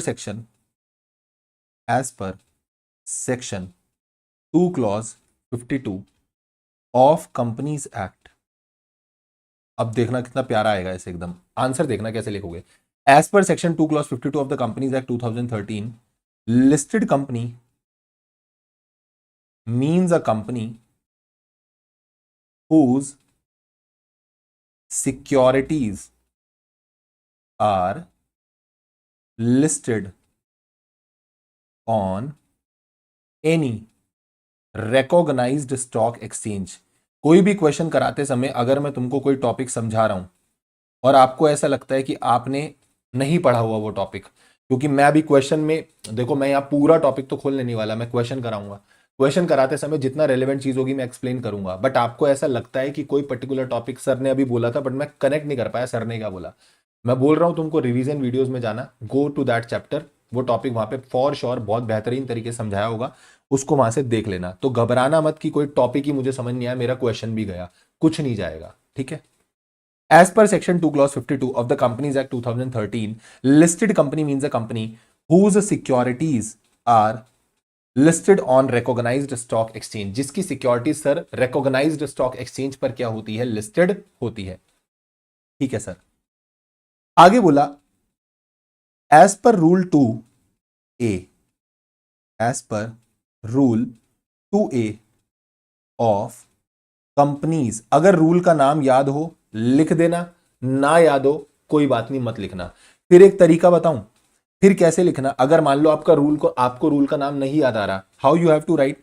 as per section 2 clause 52 of companies act 2013 read with rule 2A, ऐसे लिख लिया करो, रेड विद रूल 2A। अगर तुम्हें रूल 2A का पूरा नाम नहीं भी याद आ रहा, मैं बता रहा हूं ये लाइन में ही इंप्रेशन क्रिएट हो जाएगा, एग्जामिनर को चेकर को लगेगा भाई क्या बढ़िया तरीके से आंसर स्टार्ट हुआ। As per the section 2 clause 52 of the Companies act 2013 read with rule 2A a listed company, फिर नीचे पूरा प्रोविजन दे देना उसको, ठीक है।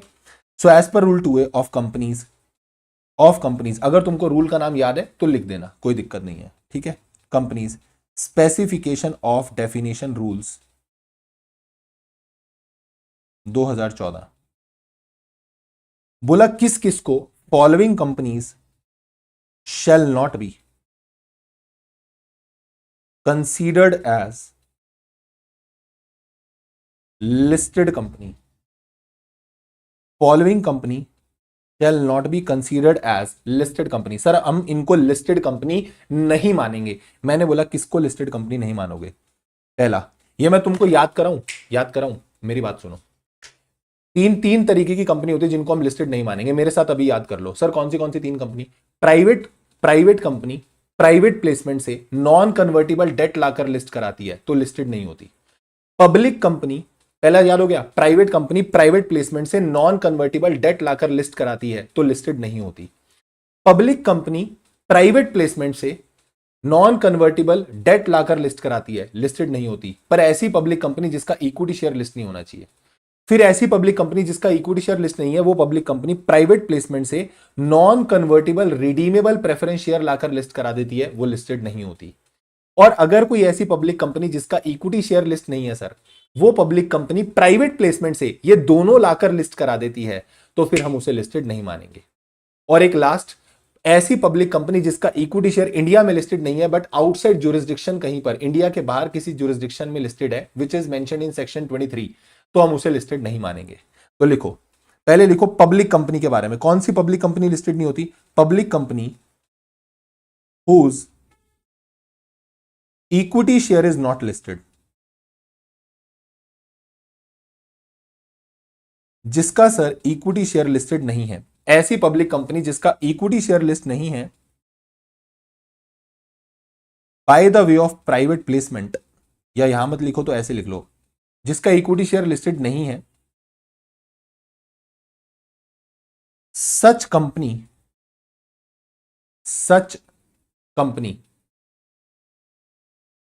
बेटा चैप्टर 1 में मॉड्यूल में 2 ही क्वेश्चन दिए हुए हैं प्रवीण, फिर भी इसमें 7-8 क्वेश्चन और 1-2 नए क्वेश्चन डाल दिए मैंने।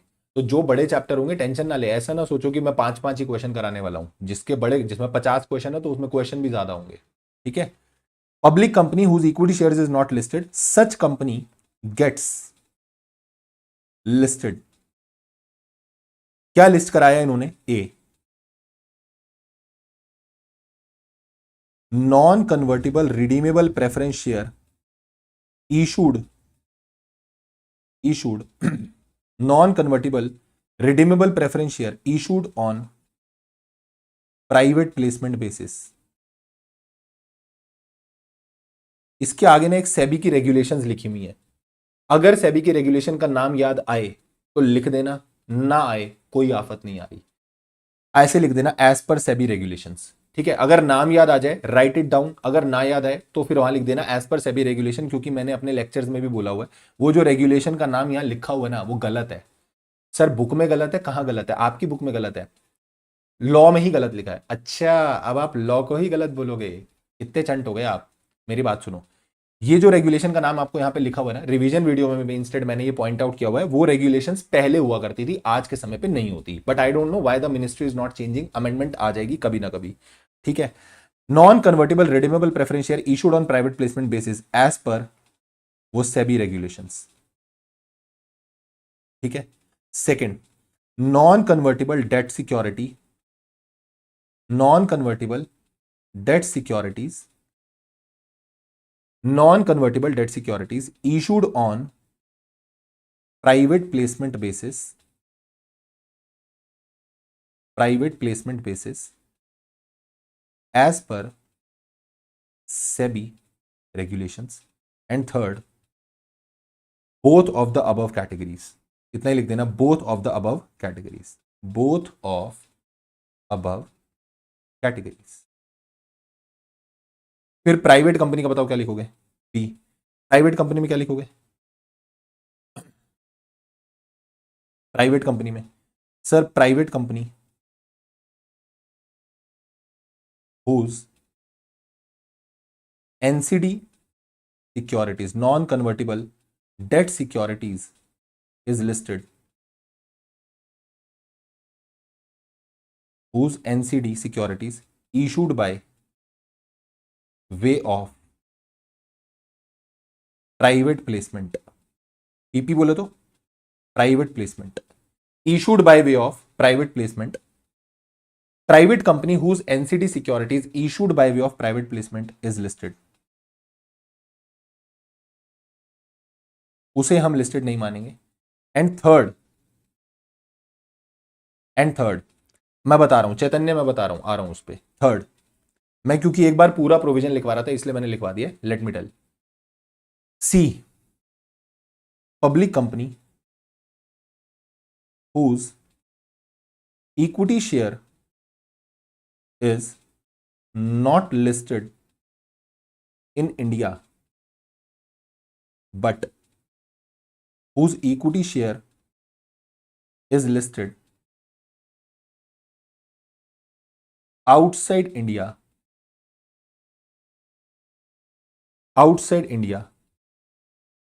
in a jurisdiction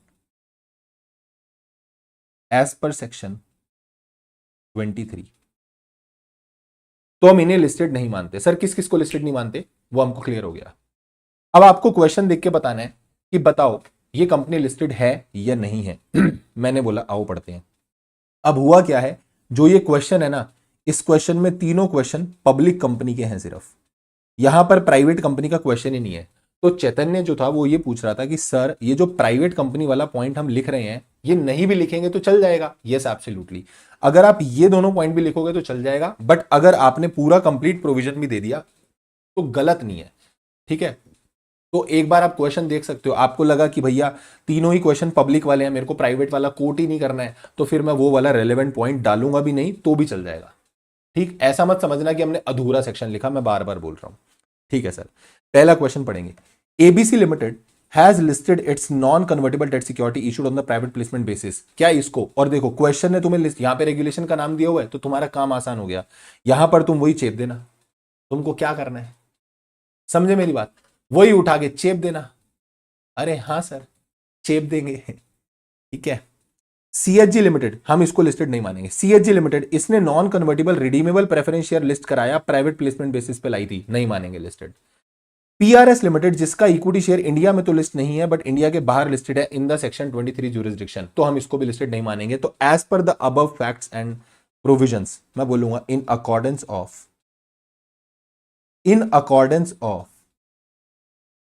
above provisions, we can conclude that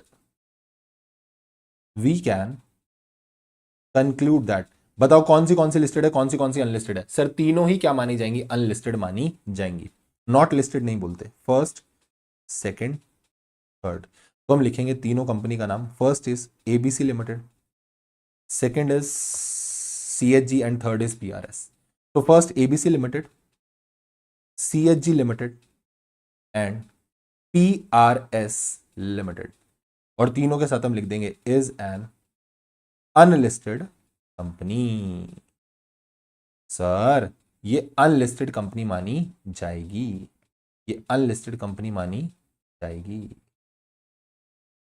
sir यार ये चीटिंग ना करा करो, आप पूरा लिखा करो। अब कोई बात नहीं, तुम पूरा लिखोगे ना, ठीक है, तुमको पूरा पूरा लिखना है ना, प्याले वाले बच्चे हो तुम, ठीक है भाई।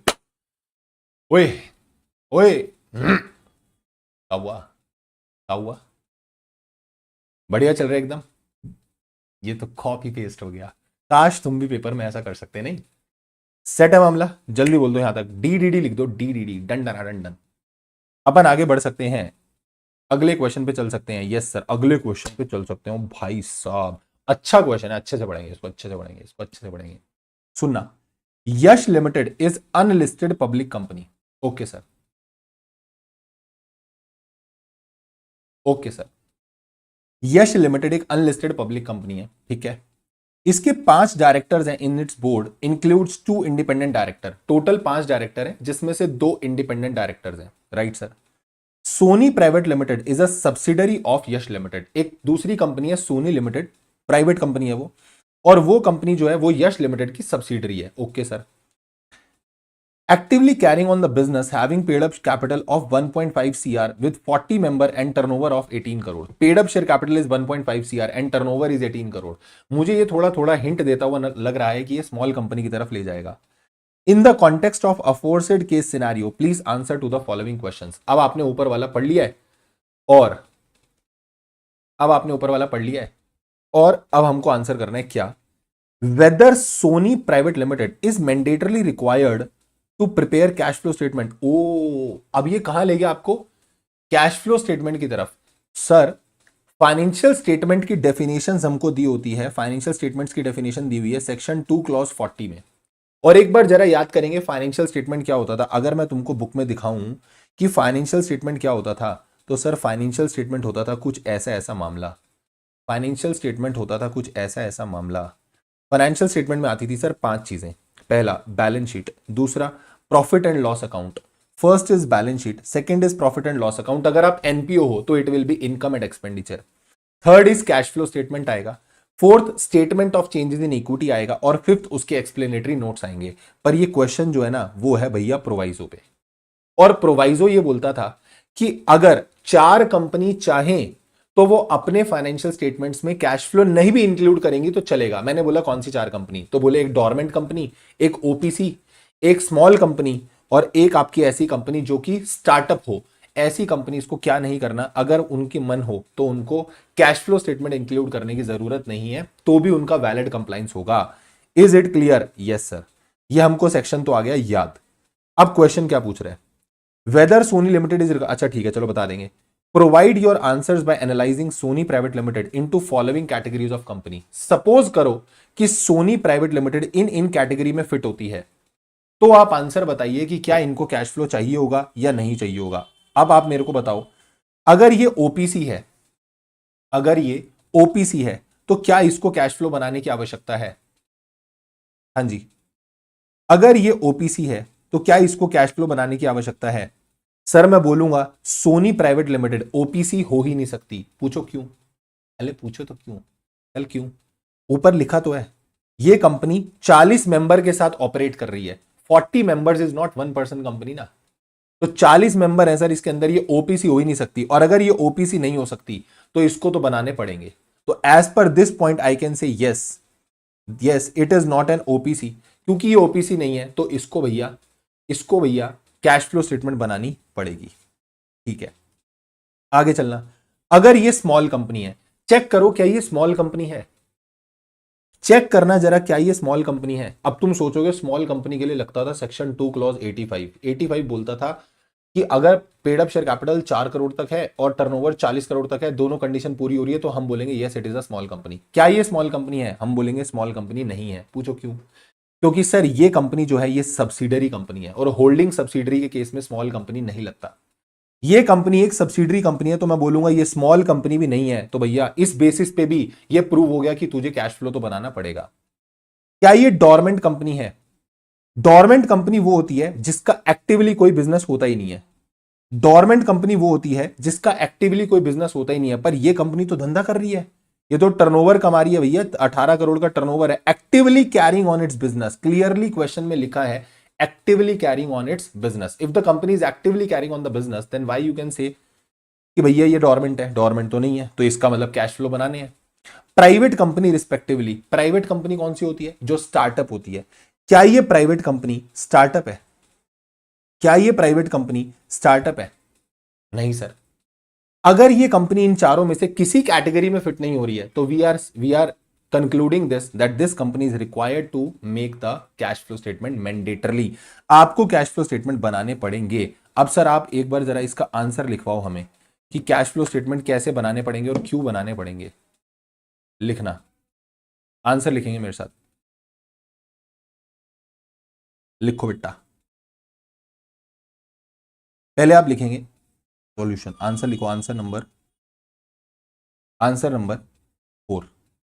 मैं 2 क्वेश्चंस तुमको होमवर्क भी दूंगा and you have to write down the answer. ठीक है, और जब नेक्स्ट सेशन होगा तो मैं उसका आंसर लिख के रखूंगा और तुम्हारे साथ चेक करूंगा। ऑल दो मैं तुमको समझा दूंगा, बट मैं तुमको बोलूंगा कि लिखना तुम्हें उसको। ठीक है, हाँ स्टार्टअप होगा तो yes they will mention that it is a startup. हम आंसर लिखेंगे as per section 2 clause 40 of companies act 2013। As per section 2 clause 40 of companies act 2013, financial statement includes. Financial statement में क्या क्या आएगा? A, balance sheet as at end of financial year. B, P and L account, यहां लिख देना, नीचे लिख देना, इसके अलग से लिख देना, कोई दिक्कत नहीं है। For companies for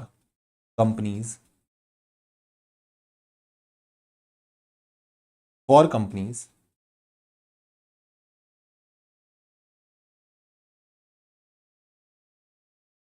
doing activity of NPO, income and expenditure account. उनके लिए पी एंड एल अकाउंट नहीं होगा, उनके लिए क्या होगा? Income and expenditure account. फिर थर्ड आप लिखोगे कैश फ्लो स्टेटमेंट। इसी पे तो क्वेश्चन है सर, इसी पे तो क्वेश्चन पूछ रहा है वो। D, statement of changes in equity, statement of changes in equity. And E, explanatory notes annexed thereto. बस इतना लिख देना, explanatory notes annexed there to.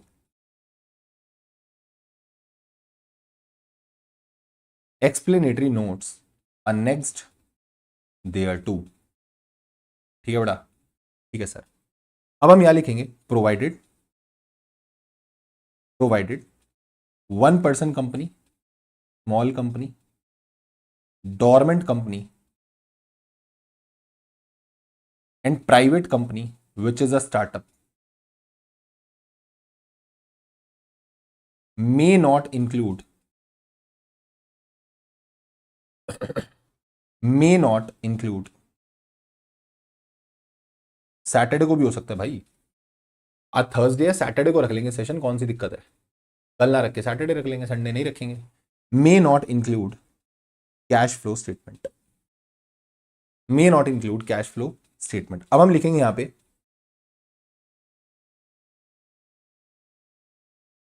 For analysing, यहां लिख देना एनालिसिस, ऊपर प्रोविजन,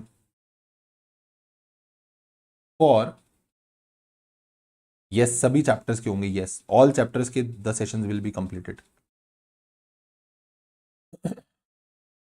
हाँ जी, एनालिसिस में क्या लिखोगे, फॉर कंसिडरिंग या for determining the applicability of CFS, cash flow statement की एप्लीकेबिलिटी चेक करने के लिए, for determining the applicability of CFS in case of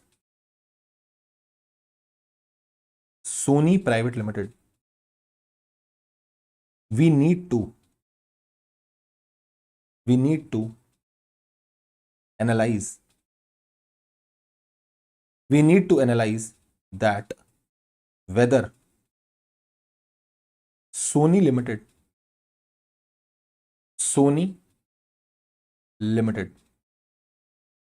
10 to 12th of April, might भी उससे भी पहले, क्योंकि कुछ चैप्टर्स जो छोटे होंगे उनमें टाइम नहीं देंगे अपन। इनकॉर्पोरेशन थोड़ा सा बड़ा चैप्टर है, इसलिए मैंने परसों पे डाला है। That whether Sony private limited falls within the categories of following companies. पहले आपको यह चेक करना पड़ेगा कि क्या सोनी लिमिटेड इन फॉलोइंग कंपनीज की कैटेगरी में फॉल भी करती है या नहीं करती। तो हम एक एक करके चेक करेंगे। फर्स्ट ओपीसी, ओपीसी लिखेंगे, it is given in the question, it is given in question that 40 members are there in company, so it cannot be categorized as small company, OPC. हम उसको ओपीसी कैटेगराइज नहीं कर सकते। B, small company, small company, it is given in the question that company is subsidiary of Yash limited. ये company तो sir subsidiary है, किसकी subsidiary है, यश लिमिटेड की। तो अगर ये कंपनी यश लिमिटेड की सब्सिडरी है तो क्या ये स्मॉल कंपनी बन पाएगी, नहीं बन पाएगी। हम बोलेंगे सर ये स्मॉल कंपनी नहीं बन पाएगी। So it can not be categorised as small company, so it can not be categorised as small company. Sir ये स्मॉल कंपनी नहीं बन पाएगी।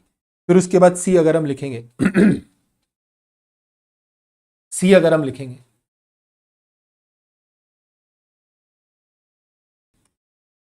सीएफएस आप यूज कर सकते हो, बट एग्जामिनर ऐसा ना उसको इंटरप्रेट कर ले कि वो कंसोलिडेटेड फाइनेंशियल स्टेटमेंट्स हैं। तो अगर एक दो जगह लिखना होगा तो कैश फ्लो स्टेटमेंट पूरा लिख देना, सीएफएस मत लिखना। डोरमेंट कंपनी, डोरमेंट कंपनी नहीं, इसमें ये रीजन क्यों दे सकते हैं, it is a kind of, हाँ कह सकते हैं काइंड ऑफ, ये भी कह सकते हैं यस कि हाँ पब्लिक है तो उसलिए भी मना कर रहे हैं। डोरमेंट कंपनी, हाँ जी, डोरमेंट कंपनी में क्या लिखोगे, it is given in the question that company is actively carrying on the business, company is actively carrying on the business,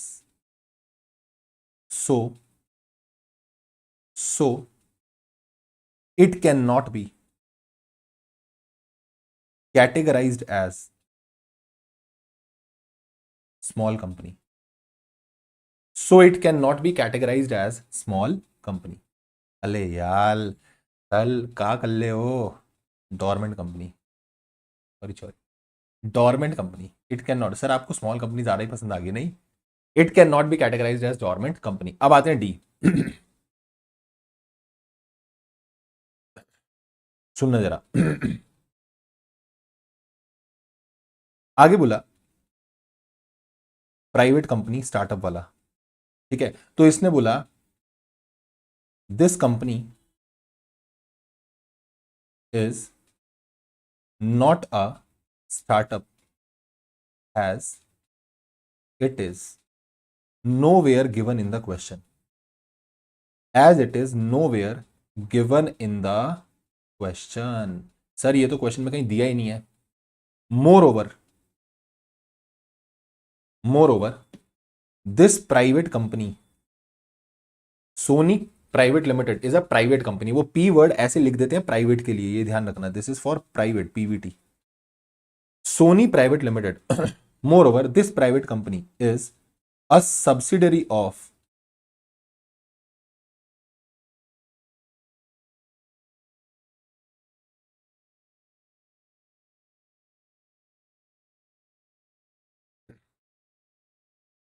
as it is given in the question। Moreover, moreover this private company is a subsidiary of public company। अब ये भी तो देखो कि ये एक private company है और ये पब्लिक की सब्सिडरी है, is a subsidiary of public company and as per section 2 clause 71 public company की definition, as per section 2 clause 71 a private company which is subsidiary of public company is considered as a public company। Sir एक ऐसी private company जो public company की subsidiary हो, हम उसको भी एक तरीके से फिर पब्लिक की तरह ही ट्रीट करते हैं, उस पर लॉ पब्लिक के तरीके से ही लगता है, इवन इफ वो बाय बेस नेचर आर्टिकल्स के हिसाब से प्राइवेट रहती है, बट उसको पब्लिक की तरह ट्रीट किया जाता है।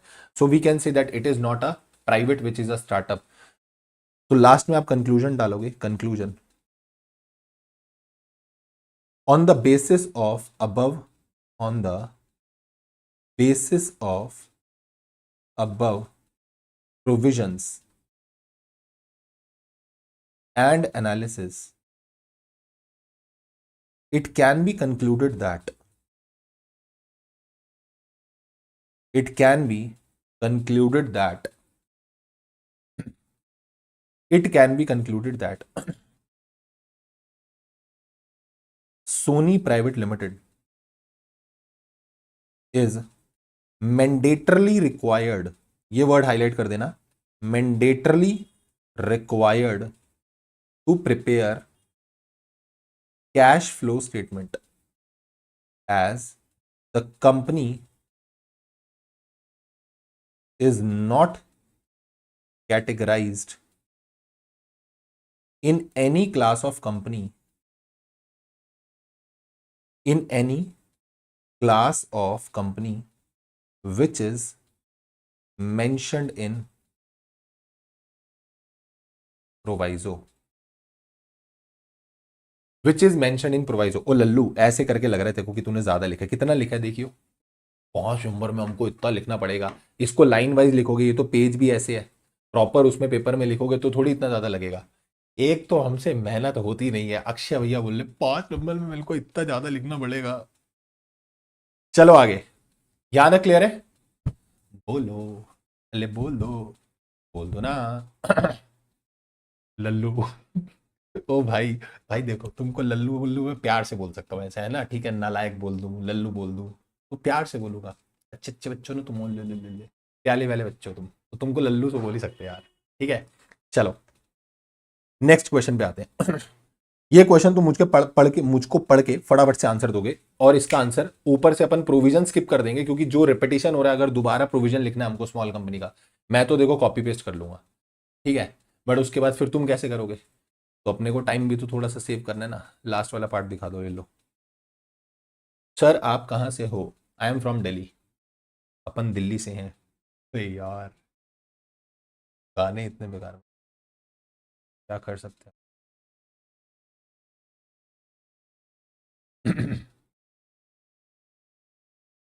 हाँ जी, चले आगे, चलो, बस बस बस बस बस बस बस, हो गया ना।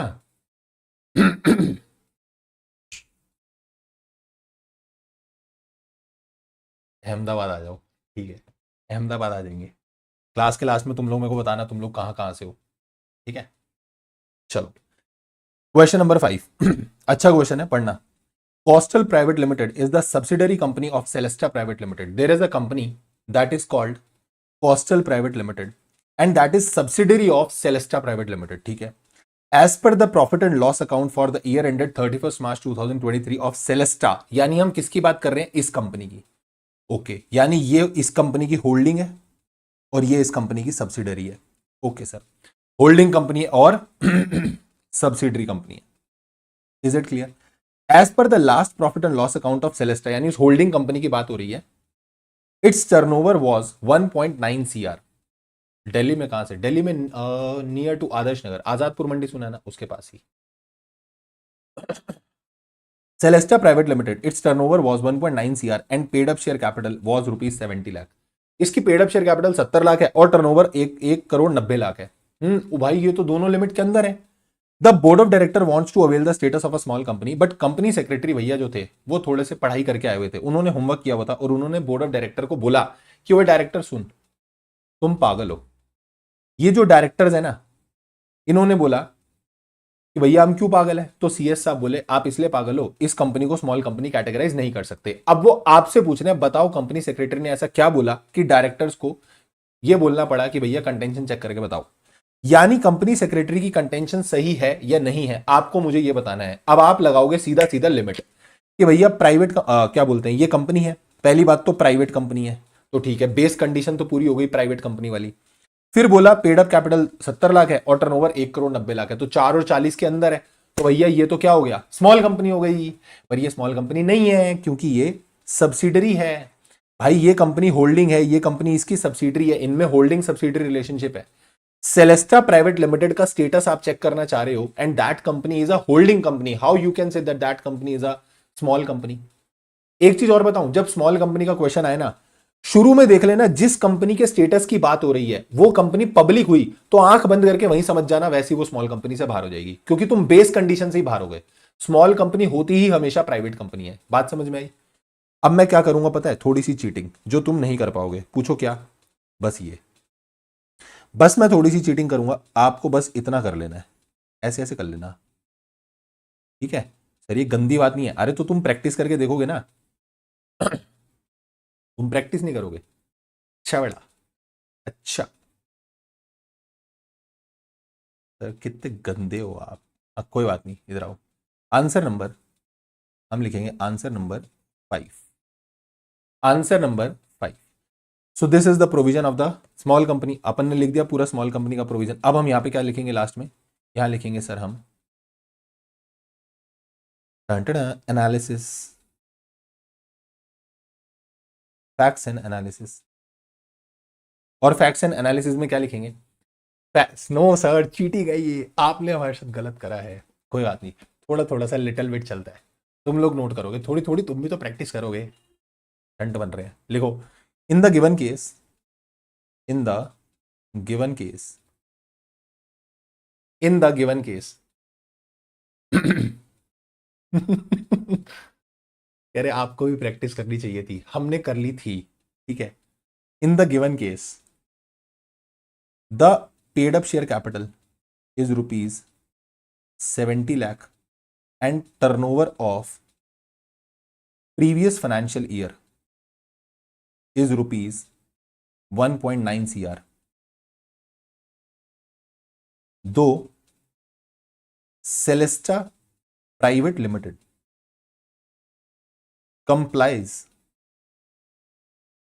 with both the limits of with both the limits of, कह रहे 5,000 की पेनल्टी लगाएंगे आप पे पर सेंटेंस। अच्छा, complies with the limits of, complies with the limits of paid up share capital as well as turnover, पढ़ लो, as well as turnover, but it cannot be, but it cannot be categorized as small company, but it cannot be categorized as small company because it is a holding company of Coastal Private Limited. Because it is a holding company of Coastal Private Limited. So conclusion में हम बोलेंगे, अब conclusion क्या लिखोगे बताओ, सीधा ये conclusion लिख दोगे it is not a small company? नहीं, चेक करो उसने क्वेश्चन में क्या रिक्वायरमेंट मांगी थी। You are required to examine whether the contention of company secretary is correct. Answer दो उसको। Yes, it is concluded that contention of company secretary is correct and Celesta Private Limited cannot avail the status of small company, cannot avail the status of small company। Sir जो Celesta private limited है हम उसको small company नहीं बोल सकते even if उसने दोनों चीजें क्वालिफाई की हैं, मतलब उसने लिमिट जो है वो भी पूरी की है और सर उसने पेड अप शेयर कैपिटल की लिमिट हो या फिर टर्नओवर की लिमिट हो, दोनों उसने पूरी किया, पर फिर भी हम उसे क्यों स्मॉल कंपनी नहीं बोल पा रहे? इसलिए नहीं बोल पा रहे क्योंकि वो कंपनी एक दूसरी कंपनी की क्या है, होल्डिंग कंपनी है, इसलिए हम उसको क्या नहीं बोल रहे सर, स्मॉल कंपनी नहीं बोल रहे। क्लियर होगी बेटा बात? डन डन डन डन जल्दी बोल दो, एक बार चैट पे लिख दो फटाफट डीडीडी। चले आगे, बस इसके बाद दो क्वेश्चंस और हैं। अब ये दो क्वेश्चंस मैं तुम्हें समझाऊंगा but you have to write, ठीक है? और मैं बताऊंगा कैसे क्या लिखना है क्योंकि इसके अगला वाला question all together new question है व्हाट आई फ्रेम्ड, ये वाला क्वेश्चन। तो मैं चाह रहा हूं कि खुद से एक बार ट्राई करना, लिखना क्या बन रहा है कैसे बन रहा है, फिर मैं लिख के आऊंगा और अगला वाला चैप्टर स्टार्ट करने से पहले वी विल डिस्कस इट। थोड़ा तुम्हारी भी प्रैक्टिस बनती है, तो कुछ क्वेश्चन और भी मुझे लगे तो आई विल गिव यू, ठीक है, इन द टेलीग्राम चैनल। अगला क्वेश्चन पढ़ना जरा। एक एबीसी प्राइवेट लिमिटेड है, ठीक है सर, एक प्राइवेट कंपनी है, okay sir. It has two wholly owned subsidiary, O private limited and E private limited. इसकी दो होली ओन सब्सिडरी है। What is wholly owned subsidiary? Sir wholly owned subsidiary का मतलब होता है जो 100% जिसकी होल्डिंग हमारे पास है वो हमारी होली ओन सब्सिडरी कंपनीज है, एक O private limited and E private limited. Examine कीजिए, बताइए whether D private limited and E, ये डी ही है या तो इसको डी कर लो। Examine whether D private limited and E private limited will be treated as a related party. जो हमारी होली ओन सब्सिडरी होती है क्या हम उसको रिलेटेड पार्टी मानेंगे? सर वैसे तो जो हमारी होली ओन सब्सिडरी होती है वो हमारी रिलेटेड पार्टी होती है। वैसे तो मैंने बोला जो हमारी होली ओन सब्सिडरी होती है वो हमारी रिलेटेड पार्टी होती है, पर एक नोटिफिकेशन के हिसाब से जो क्लॉज 8 होता है वो उस पर एप्लीकेबल नहीं होता विद रिस्पेक्ट टू सेक्शन 188। यानी मैंने बोला वैसे तो जो ये कंपनी है ये हमारी सब्सिडरी देखी जाएगी, but due to that notification, वो नोटिफिकेशन के हिसाब से ये दोनों कंपनीज को हमारी रिलेटेड पार्टी नहीं माना जाएगा। अब मुझे एक चीज सोच के बताओ, रिलेटेड पार्टी में यहां पर क्या पूरी रिलेटेड पार्टी की डेफिनेशन लिखेंगे हम? नहीं, we just need to write that relevant part जिस क्लॉज 8 की अपन बात कर रहे हैं। जिस क्लॉज 8 की आप बात कर रहे हो सिर्फ वही लिखा जाएगा, उसके अलावा कुछ भी नहीं लिखा जाएगा। आप लिखो as per section 2 clause 76 sub clause 8, that सब क्लॉज 8 जिसमें ये बात की गई है, सीधा ऐसे लिखना एज पर सेक्शन 2 क्लॉज 76। मैं गाइड कर रहा हूं तुमको पर लिखोगे तुम और अगली क्लास में आई विल चेक, ठीक है?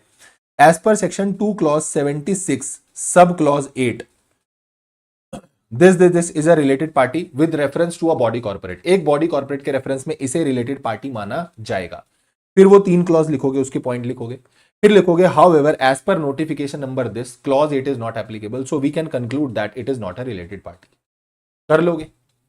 जल्दी बोलो, एक बार मेरे को सब लोग चैट पे लिख के बताएंगे दैट यस सर हम कर लेंगे। जल्दी जल्दी बोलो बेटा, जल्दी जल्दी जल्दी जल्दी जल्दी जल्दी प्लीज फास्ट बोल दो एक बार कि सर हम कर लेंगे, yes sir we will write. और देखो मैं सच्ची बोल रहा हूं, रिलीजियसली ये चीजें फॉलो करोगे ना तो ही रिजल्ट मिलेगा। झूठ बोल के मेरे से कुछ नहीं, मतलब मेरे से झूठ बोल लोगे क्या कर लोगे उससे, ठीक है? तो झूठ वूठ कुछ नहीं बोलना, जितना डिसिप्लिन से जितना रिलीजियसली काम करोगे, एफर्ट डालोगे, definitely you will get the result, ठीक है? प्रॉमिस मी कि अच्छे से करेंगे अपन सर और हम आंसर लिख के बताएंगे आपको। अगला क्वेश्चन सुनना जरा। Yes yes you can WhatsApp me. Next question मैं चाहूंगा आप मेरे को जरा पढ़ के बताओ कि क्या तुमको लग रहा है इसका आंसर। बड़ा अच्छा प्यारा क्वेश्चन है। Mohan limited was incorporated in the year 2004। ठीक है, एक कंपनी थी जिसका इनकॉर्पोरेशन हुआ था कभी 2004 में। कंपनी ने तब 10 लाख इक्विटी शेयर इशू किए थे। टेलीग्राम चैनल में मिलेगा ये वाला पीडीएफ विद नोटिंग, आपको टेलीग्राम में मिल जाएगा। Mohan limited was incorporated in the year 2004। मैं यहां पे लिख के छोड़ दे रहा हूं, explained now self practice will give you answer in starting of next session chapter 2। ठीक है, और यही सेम चीज तुम अगले क्वेश्चन के लिए भी करोगे। ये बोल रहा है मोहन लिमिटेड एक कंपनी थी जिसका इनकॉर्पोरेशन हुआ था 2004 में। ठीक है सर, समझ में आ गया। आगे चलो। कंपनी ने 10 लाख इक्विटी शेयर इशू किए 10 रुपए वाले। आराम आराम से सुनना, मैं एक्सप्लेन कर रहा हूं क्योंकि ये क्वेश्चन गलत कर दोगे, मैं बता रहा हूं। 10 लाख इक्विटी शेयर इशू हुए 10 रुपए वाले। बताओ पेड अप वैल्यू कितनी बन गई, paid up share capital. 10 lakh share 10 रुपए वाले, हाँ जी 10 लाख शेयर 10 रुपए वाले कितने बने, 1 करोड़ रुपए। पेड अप शेयर कैपिटल बन गई, राइट सर। कंपनी ने फिर 15 लाख शेयर इशू करे 10 रुपए वाले, बट कॉल्ड और पेड अप 5 रुपए ही है। तो उस हिसाब से जब 15 लाख शेयर और इशू हुए बट उनकी पेड अप वैल्यू 5 रुपए है, तो उनका 75 लाख वैल्यू आ गया। यानी total paid up share capital right now the company is having that is 1.5 CR. Yes please, yes sir. इस समय कंपनी की paid up share capital is 1.75 CR. अभी कंपनी की paid up share capital 1.75 CR है। Okay sir. सोहन लिमिटेड एक कंपनी है कोई, वो 13 लाख पार्टली पेड अप वाले न्यू इक्विटी शेयर जो इशू हुए थे वो होल्ड करता है। एक कंपनी है सर सोहन लिमिटेड, वो कंपनी इसके ये वाले में से 13 लाख शेयर होल्ड करता है। इस 15 लाख में से 13 लाख शेयर होल्ड करता है। तो यानी उसकी 13 लाख इंटू 5 65 लाख की पेड अप शेयर कैपिटल होगी। ठीक है, you are required to tell whether Mohan limited is subsidiary of Sohan limited. अगर सोहन लिमिटेड इसके 13 लाख शेयर होल्ड करता है तो बताओ क्या सोहन होल्डिंग बन गया और मोहन सब्सिडरी बन गया। अब जरा सब्सिडरी की डेफिनेशन याद करो sir. As per section number 2 clause 87 subsidiary company means a company in relation to some other company whose more than 50% voting power is being hold by the holding company, और फिर जिसका या फिर वो company इस company का control क्या करती है, कंट्रोल करती है composition of the board of director. यही था। चेक करो क्या इसका मोर देन 50% वोटिंग पावर इस कंपनी के पास है। सर नहीं है। पता है कैसे, इसके साथ कनेक्ट होगा। This is very beautiful question, trust me. ये क्वेश्चन कनेक्ट होगा विद सेक्शन 47 ऑल्सो। ये लगेगा तुमको कि ये सिर्फ सब्सिडरी का क्वेश्चन है, but it is connected with the section 47 also.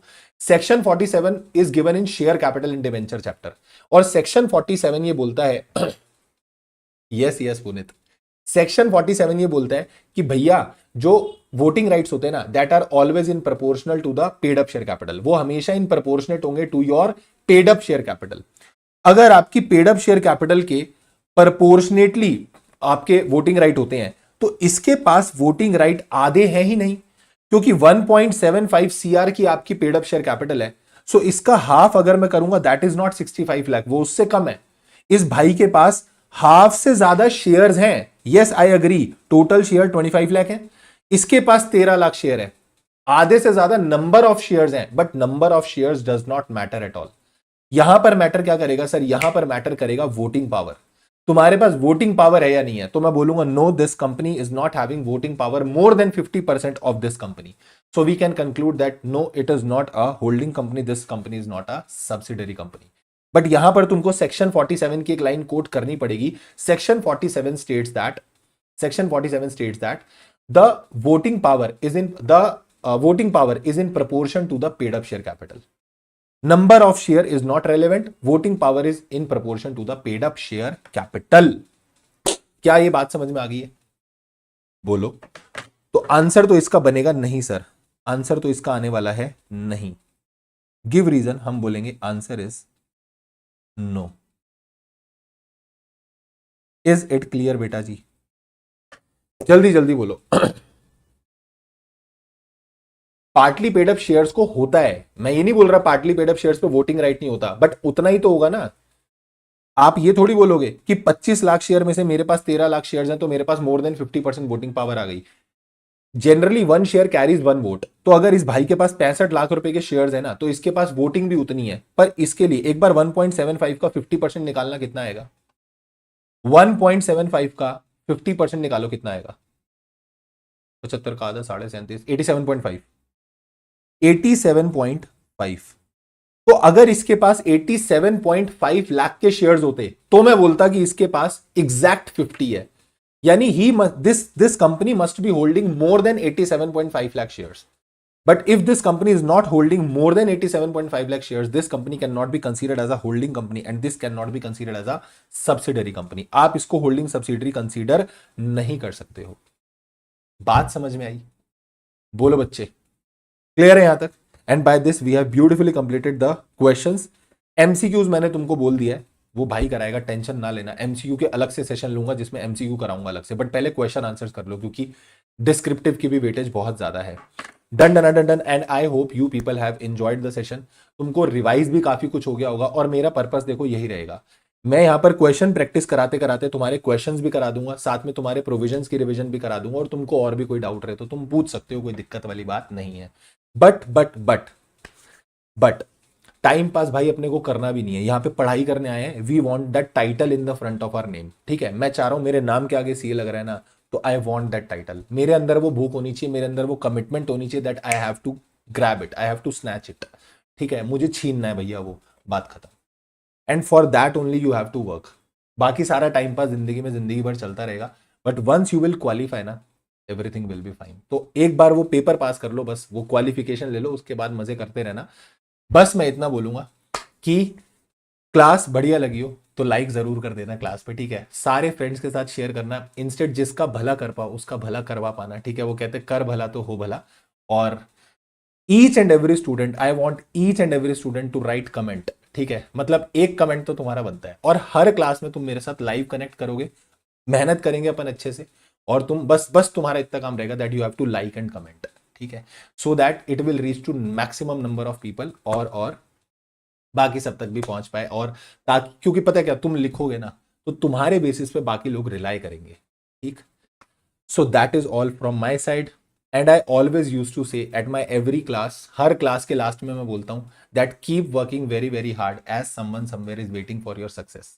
आप हमेशा पढ़ाई करते रहना, ठीक है? आप कहीं पर भी रहो, कुछ भी करो, आप पढ़ाई करते रहना, अच्छे से पढ़ाई करना, बिकॉज कोई है, कहीं है जो आपके कामयाब होने का इंतजार कर रहा है। वर्क फॉर देम, ठीक है? Work very hard for them. So okay people, this is from my side. अपन मिलेंगे नेक्स्ट क्लास में। सेशंस तुमको लिंक वगैरह, नोट्स वगैरह, वो सब चीज कहाँ मिलेगी? टेलीग्राम चैनल में। तो डिस्क्रिप्शन में, अभी वीडियो खत्म होते ही डिस्क्रिप्शन में मैं डाल दूंगा टेलीग्राम का लिंक, व्हाट्सएप का लिंक, ठीक है? Okay sir, so this is all for today. Thank you so much. Take care. Bye bye. And keep working very, very hard as someone somewhere is waiting for success. Thank you so much. Tata. Bye bye.